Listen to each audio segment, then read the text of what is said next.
सनातनी है ना, अपने हाथ में कलावा बांध रखा है ना सर, मेरे हाथ में बांधिए और मंत्र के साथ बांधिए ना सर। वो सब वो मंत्र संतर हम नहीं जानते। येन वद्दो बलिराजा देन वंद्रो महाभारतेन त्वां प्रतिपद्दनमयि रक्षति माचल। और ये कोई जवाब नहीं है। माम भिरक्षय रघुकुल नायक धृत कर चाप रुचिर कर सायक मोह माह घनपटल प्रभंजन संशय विपिन अलल सुरंजन अगुण सगुन गुण मंदिर सुंदर भव भारती मंदर परम अंदर 12 तारे संस्कृति दुष्कर श्याम गात राजीव विलोचन दीन बंधु प्रणत तारित मोचन अनुज जानकी सहित निरंतर बस राम मम उरंतर। अर्थ बताइए, अर्थ बताइए। अस्सलामुअलैकुम दोस्तों, मैं हूं शारिफ खान। ये वीडियो देख रहे हैं आप, इसका नाम है खुशबू पांडे। इसकी एक नई वीडियो आई है जो मैं अभी आपको दिखाने वाला हूं। वीडियो दिखाने से पहले मैं बता दूं कि ऐसा कोई दिन नहीं जाता है, ऐसी कोई रात नहीं जाती है जब ये मुसलमानों को कोसती नहीं है, मुसलमानों को बुरा भला नहीं कहती है। ऐसी ही आज की एक वीडियो मैं आपको दिखाने वाला हूं। लेकिन सौभाग्य से कभी कभी हमारे जैसे यूट्यूबर, कुछ पत्रकार इसके पास ऐसे पहुंच जाते हैं जिनसे फिर इसको पीछा छुड़ाना मुश्किल पड़ जाता है। ऐसा ही हमारा एक भाई है जिसका the public platform YouTube channel है। जब इसके पास जाता है इंटरव्यू के लिए, हमारे हिंदू भाई है, हिंदू समाज से ही आता है, जब उसने इसकी खाट खड़ी करी तो इसको भागना भारी पड़ गया और मैं बकरी की तरह करने लगी। ये किन लोगों के चैनल्स पे बोलती है इस्लाम के खिलाफ, जो खुद इस्लाम विरोधी है। उन लोगों के चैनल पर जाकर बकरी की तरह मैं करती है और किसी एक विशेष समुदाय को लगातार टारगेट करती है, कहीं का कहीं तर्क मिलाती है। कोई भी इसकी लॉजिकल कोई बात नहीं होती। ऐसे ही आज एक वीडियो मैं आपको दिखाने वाला हूं जिसकी अनलॉजिक बातों पर हमारे भाई ने इसको धोया और ये किसी तरह से चाह रही है कि अब ये मेरा इंटरव्यू खत्म कर दे और मुझे यहाँ से जाने का रास्ता दे। लेकिन जो हमारा भाई है बहुत ही सुलझा हुआ है द पब्लिक प्लेटफॉर्म का। आज मैं आपको इसकी नई वीडियो दिखाने वाला हूँ, पूरी देखना, पूरी बहुत ही जबरदस्त वीडियो और आपको मजा आ जाएगा। तो चलिए शुरू करते हैं वीडियो। गिने चुने हैं ना हाथ पे जिनको मैं मानती हूँ, जिनका आदर करती हूँ। डॉक्टर APJ अब्दुल कलाम हमारे देश के नहीं है डॉक्टर। हाँ, ज़्यादातर लोगों की विरोधी इसीलिए हूँ कि जो जिहादी और रोहिंग्या मंसूबे लोगों को आदर मानता है और उनको इस देश से निकालने से जब आया था तो किसने बोला था कि देश के सभी मुसलमानों को बाहर निकाल देंगे? किसी ने बोला? सरकार ने ऐसा बोला? तो मुझे एक बात बताइए कि किसके समर्थन में ये लोग CNRC के टाइम वहाँ पूरा शाहीन बाग जाम करके बैठे थे जब हमारे देश में विदेश से प्रधानमंत्री आए पड़े थे? क्यों? जी नहीं, बिल्कुल भी नहीं। आप विरोध करिए लेकिन देश की संपत्ति तो मत जलाइए। विरोध करना आपका हक में। देश में जो भी हो रहा है, दिक्कत यही है सर, ये जो लोग करते हैं ना वो अकेले नहीं करते हैं, पीछे नेताओं का हाथ होता है। इस चीज को याद रखिएगा। ये देश की संपत्ति जलाने का हक और जो दिमाग में आता है ना, ये कोई बैठे बैठे युवाओं को नहीं आता है, इनको भी पीछे से पुश किया जाता है, तब ये लोग आते हैं।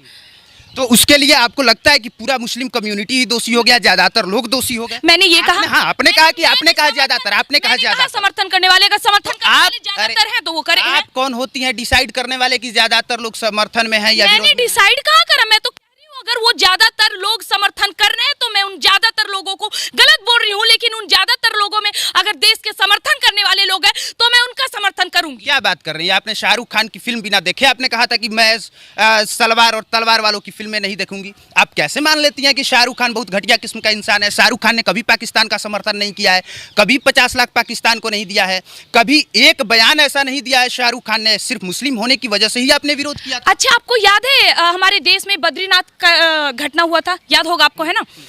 कितने खानों ने अपने पैकेट से पैसे निकाल के दिए थे? ये मैटर नहीं करता है कि आप कौन होती हैं। मैं सुनिए, मैं महीने का एक मिनट सुनिए, मैं महीने का अगर 50,000 कमाता हूँ, कौन होता है ये सवाल उठाने वाला कि वो कहे कि मैं अपने गांव में 10,000 दूं या ना दूं? मेरी मर्जी भाई, मेरी कमाई है, मैं नहीं दूंगा। शाहरुख खान की कमाई शाहरुख खान की मर्जी, अमिताभ बच्चन की कमाई अमिताभ बच्चन की मर्जी। अगर वो देते हैं तो आदर्शवादी हैं, लेकिन नहीं देते हैं तो विरोधी तो नहीं हूं। विरोधी नहीं है, लेकिन एक बात बताइए कि आप कहते हैं कि मैं केवल शाहरुख खान के विरोध क्यों हूँ, ठीक है? तो अभी एक दिन उनका भी बयान आया था ना कुछ दिन पहले नसरुद्दीन के साथ। नसरुद्दीन को क्या लगता है आपको, सिर्फ 35% थे उनको हीरो बनाने वाले, या हम और आप भी थे?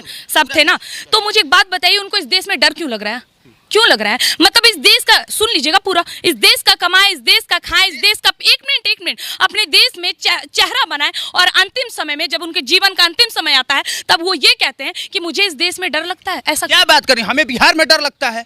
क्या बात कर रही हैं? हमें बिहार में डर लगता है, हमें डर लगता है सच बोलने पे, हमें डर लगता है कि अगर हमने ऐसा कुछ बोला तो हमको टांग लिया जाएगा। तो अगर किसी व्यक्ति को किन्हीं कारणों से डर लगा तो वो देश विरोधी हो गया, वो देश विरोधी हो गया। अक्षय कुमार ने कनाडा का नागरिकता लिया है। तो खुद बोल रहे हैं कि वो देश विरोधी हो गया, मतलब कि आप ये मानते हैं? मैं आपसे पूछ रहा हूँ, मैं आपसे पूछ रहा तो हूँ। मैंने अभी तक एग्री किया नहीं, तो फिर आप क्यों कह रहे हैं कि वो देश विरोधी है? आप तो कह रहे हैं कि हम हैं विरोध में। सर एक बात सुनिए, ये देश सेकुलरिज्म इसीलिए है, एकदम सच्चाई, अगर आप इसे स्वीकार करें तो बिना कोई पक्ष और बिना कोई तर्क वितर्क दिए अगर इस बात को स्वीकार करें तो इस देश में अगर लोकतंत्र बचा है, इस देश में अगर सेकुलरिज्म का टैग है, इस देश में अगर संविधान ज्यादा है, क्योंकि हिंदू ज्यादा है। आप यही हिंदू ज्यादा है। अगर इस देश में बाकी में इस्लाम मुसलमान या कोई भी कम्युनिटी के लोग ज्यादा रहते हैं ना, जितना पूछ रहे हैं ना सर, नहीं पूछ पाते। पूरी बात सुने, मैंने ये कहा कि तलवार की नोक पे सलवार पहनने वाली की मूवी ना देखे। आपका देश प्रेम है कि नहीं पता नहीं, लेकिन मुसलमानों के प्रति किस हद तक प्रेम है मैं आपको बताती हूँ। इस देश में, हमारे देश के 21 सिखों ने हजारों मुसलमानों को, मुगलई के औलादों को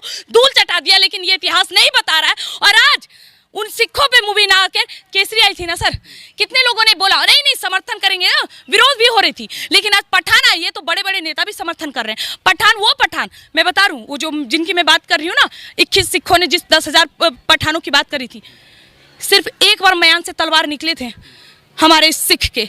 अरे तो इसमें शाहरुख खान का क्या दोष है? गजब बहाल है, कहाँ का लॉजिक कहाँ जोड़ रही है? पठानों का समर्थन मैं नहीं करूंगी, मुगलाई का समर्थन नहीं करूंगी। अगर देश में रहना है, चाहे वो मुसलमान है, हिंदू है, सिख ईसाई है, कायदे में रहोगे तो फायदे में रहोगे, अन्यथा अब देखिए, ये इस तरह का इनका बयान है, मैं बिल्कुल समर्थन नहीं करता, मैं विरोध कर रहा हूँ। इनके हिसाब से अगर ये बात सही है तो पंजाब में खालिस्तान मांगने वाले सर गलत कैसे हो गए? अगर यहाँ पे हिंदुत्व की बात करना, हिंदू राष्ट्र की मांग करना अगर सही है तो एक जवाब दे दीजिए कि पंजाब वाले जो अमृतपाल सिंह खालिस्तान की डिमांड कर रहा है वो गलत कैसे है? सर पाकिस्तान का समर्थन कर रहे हैं सर आप? मानती हूँ कि लेफ्ट विंगर्स हैं, लेकिन सर पूरे सवाल का जवाब वाह वाह वाह, क्योंकि जिस तरह आप हिंदुओं का विरोध लगातार कर रहे हैं और पाकिस्तानी मुसलमानों और शाहरुख खान का समर्थन कर रहे हैं, और यही रही बात जो आप रूप की बात कर रहे हैं ना, कि देखिए मैं इस रूप के विरुद्ध हूँ, यही रूप है जो हमारे देश की लड़कियों को लफ्ज़ियात से बचाएगी, ये चूड़ियां पहनने वाला रूप नहीं बचाएगा, याद रखिएगा इस बात को। मुझसे क्यों पूछ रहे हैं सर? नव वर्ष की हार्दिक शुभकामनाएं सनातनियों के हिसाब से। आज नव वर्ष की इतनी बार आपने पूछा है सर, आप पूछो, मैं विरोध करूंगी। आज से पहले आप लोगों को लग रहा होगा, आ जाइए मेरे सोशल मीडिया के किसी भी प्लेटफॉर्म को उतार के देखिए, यदि मैं एक जगह पे ये बोली होंगी कि मैं ऐसे गानों को समर्थन करती हूँ, मेरी बात सुनिए, मेरी वीडियो जाके देखिए ना सर। आप एक काम करिए, जाइए और जाके वीडियो पे लिखिए मैंने समर्थन या मैं इस चीजों का विरोध करती हूँ। अगर मैं सनातनी, ये भी मैं कहती हूँ कि अगर किसी भी नवरात्रि, मेरे पोस्ट देख लीजिए, अभी भी मेरे सभी फेसबुक पे होंगे, नवरात्रा में, हनुमान जयंती में, ये रामनवमी में, या कभी भी ऐसे चीजों में कोई भी अश्लील गाना बजना, ये हमारे लिए दुष्प्रभाव है, ये हमारे लिए दुर्घटना वाली बात है। जियो, मतलब कि आप मानते हैं कि जो 33 कोटि देवी देवताओं को गालियां पड़ती है, हमारे शिवलिंग को गालियां देते हैं, ये नेशनल टेलीविजन पे बैठ के, वो सही है? वाह, ताली है ऐसे न्यूज रिपोर्टर के लिए, बहुत बड़ी ताली है। मैं विरोध करती हूँ आपका भी, यदि आप एक सनातनी होने के बाद भी हमारा विरोध कर रहे हैं तो मुझे घिन आती है, मैं उनका इज्जत करती हूँ, लेकिन अगर हमारे देवी देवताओं को गालियां पड़ेगी ना, तलवार उठा के काटने का हिम्मत अकेली रखती हूँ। मुझे लगता है कि सवालों का जवाब दिया जाना चाहिए, ये नहीं कि धर्म विरोधी बात कर रहे हैं। ये सुनिए, अब मेरी बात सुन लीजिए, मुझे लगता है कि अगर मुझसे ज्यादा यहाँ कट्टर कोई है ही नहीं, क्योंकि मुझे सब कुछ याद है, मुझे सबसे ज्यादा सनातन धर्म की एक एक बातें पता है, एक एक बात मैं जानता हूँ, नियम क्या कहता है, कानून क्या कहता है, मैं एक एक बात जानता हूँ। बैठ के इनको बढ़िया से एक एक चीजें समझा दूंगा, एक एक चीज पढ़ा दूंगा, लेकिन इसके बाद भी विरोधी मैं हो गया। सर आप सनातनी है ना, अपने हाथ में कलावा बांध रखा है ना सर, मेरे हाथ में बांधिए और मंत्र के साथ बांधिए ना। वो सब मंत्र संतर हम नहीं जानते। येन वद्दो बलि राजा देन वंद्रो महाभारतेन त्वां प्रतिपद्दनमयि रक्षति माचल और ये कोई जवाब नहीं है। माम भिरक्षय रघुकुल नायक धृत कर चाप रुचिर कर सायक मोह माह घन पटल प्रभंजन संशय विपिन अलल सुरंजन अगुण सगुन गुण मंदिर सुंदर भव बारिदी मंदर परमंदर 12 तारे संस्कृति दुष्कर श्याम गात राजीव विलोचन दिन बंधु प्रणत तारित मोचन अनुज जानकी सहित निरंतर बसौ राम मम उरंतर। अर्थ बताइए, अर्थ बताइए। अब एक बात सुनिए, आपने सारा बात बोल दिया, अब एक बात, सब बातों का एक बात, आपका इंटरव्यू हो गया, अब एक बात, होइए सही जो राम रची राखा को करी तर्क बढ़ावे साखा। आप सनातनी हैं, आप सनातन के समर्थन में, लेकिन किसी के विरोध में नहीं है, यही बोलना चाहते हैं? मैं सनातन हूँ, मैं किसी के विरोध नहीं हूँ, लेकिन कोई मेरे विरोध जाएगा तो मैं उसे बख्शने वाली नहीं हूँ, मुंह खुले चैलेंज में बोलती हूँ। जब किसी से जाके आप कुछ पूछिए तो संस्कृत का 4 श्लोक सुना देता है। इन्होंने केन बद्धो बलि राजा वाला श्लोक सुनाया, बदले में हमने श्री राम स्तुति पूरा श्री रामचरितमानस का सुनाया। और आप वहां से मत बोलिए, आप वहां से शांति में बैठे रहिए, आप वहां शांति में बैठे रहिए, आप वहां पे आराम से शांति में बैठिए। मौका दिया जाएगा तो बोल लीजिएगा। उनका गुस्सा देख लीजिए एक बार कैमरे पे। ये चीज है, इन्होंने ना तो संस्कृत का श्लोक जान लेने से आप बहुत ज्यादा ज्ञानी हो जाइएगा, ना सनातन के समर्थक हो जाइएगा। को समझने के बाद हो जाएंगे। मैंने पहले ही कह दिया था कि मैंने हर एक पार्ट में जहाँ जहाँ मुझे अच्छी लगी मैं पढ़ी हूँ, ना ही मेरी इतनी उम्र हो रही है। और मैं आपको एक और बात बता दूं, कानून से डरते, ये तो बोलते हैं कि मरने के बाद 72 हुर्र मिलेगी, तो ये लोग कानून से भी नहीं डरते ना सर, क्या करें। वैसे तो बहुत लोग नहीं डरते हैं मैम, ये कोई बात नहीं। दिक्कत है, वैसे सबका तोड़ तो निकालना पड़ेगा, कुछ कोशिश करते हैं। तो उम्मीद करता हूं दोस्तों खुशबू पांडे का ये इंटरव्यू देखकर आपको पता लग चुका होगा कि ये सिर्फ उन्हीं लोगों को इंटरव्यू देती है जो इसके अपने पत्रकार होते हैं। दिल्ली के पालिका बाजार के गेट नंबर 7 पे ये लोग बैठे रहते हैं और इनका ये काम होता है कि कब कोई मीडिया वाला हमारे पास आएगा, हम भौंकेंगे किसी एक विशेष समुदाय के खिलाफ, तो एक विशेष लोग आकर के हमें कुछ चंद पैसे देंगे जिनसे हमारा खर्चा पानी चलेगा।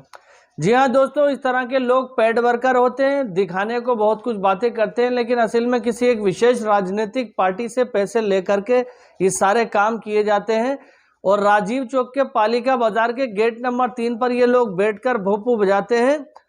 अब आप सोच सकते हैं कि इनकी मानसिकता कितनी निचले स्तर पर गिर चुकी है, जो किसी एक चुनिंदा लोगों के विरोध में इन्होंने सब कुछ भुला बैठे हैं और लगातार उन लोगों का विरोध करने में लगे हुए हैं। भारतीय जनता पार्टी ऐसी सरकार है जो अब तक किसी भी ऐसे नफरत फैलाने वाले लोगों के ऊपर कार्रवाई नहीं करती है, उनको खुला छोड़ देती है। भारतीय जनता पार्टी की सरकार में ऐसे अनेकों लोग हैं जो लगातार इस्लाम धर्म के खिलाफ बोलते हैं, लेकिन भारतीय जनता पार्टी की सरकार अभी तक उनके ऊपर कोई भी शिकंजा नहीं कस पाई है। फिलहाल आपको वीडियो कैसी लगी कमेंट बॉक्स में ज़रूर बताएं। अगर आपको हमारे चैनल को सब्सक्राइब नहीं किया है तो अभी तक सब्सक्राइब कर लें, वीडियो को लाइक कर दें। बाकी इंशाल्लाह फिर मिलेंगे इसी तरह की एक नई वीडियो के साथ। दुआओं में याद रखना। खुदा हाफिज, जय हिंद, जय भारत।